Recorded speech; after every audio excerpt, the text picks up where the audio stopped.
Hey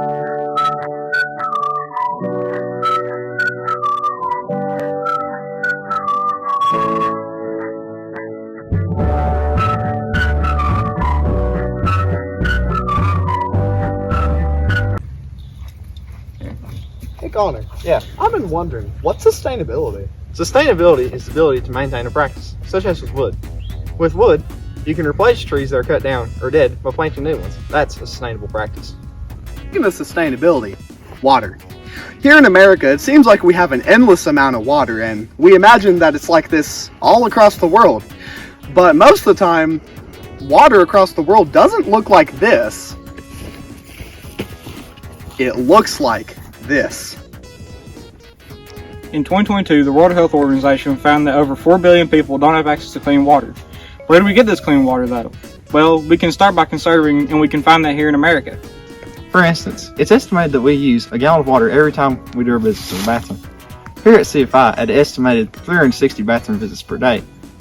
That goes through a lot of water, and especially when you add another estimated 150 teacher bathroom breaks a day, along with the other water such as the custodians, miscellaneous, and the water fountain, which who knows how much water it uses. That can be a big total.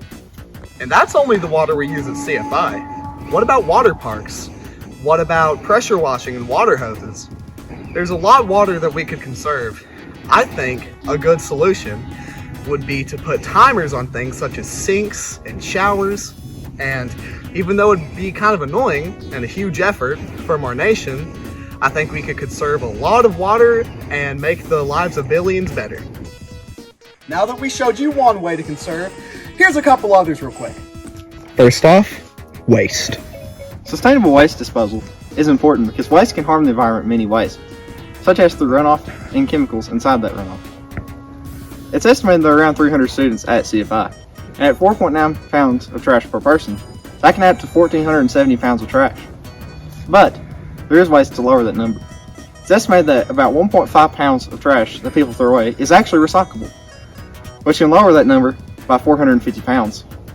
And now, a solution. Waste disposal.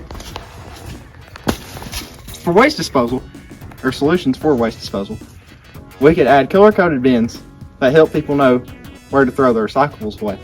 We could also offer incentives and hire staff to make sure things are recycled. Along with that, we could also offer punishments to people who don't recycle. Electricity. Electricity is, in fact, a non-renewable resource. We use stuff like coal, petroleum, and uranium to fuel it, which means that we need to make an effort to conserve it just like water. Oftentimes, cars will be left running or lights will be left turned on, and things will be left plugged in whenever we're not using them, and we need to make sure to not do that so we can save on electricity. Fossil fuels, such as the one fueling that tractor. The need for sustainable fossil fuel practices is important because fossil fuels emit a lot of carbon dioxide into the atmosphere. This is through burning them, such as in a diesel engine or a gasoline engine. At an estimated 10 miles from here into school, which makes a total of 20 miles, this is how much the buses have to move.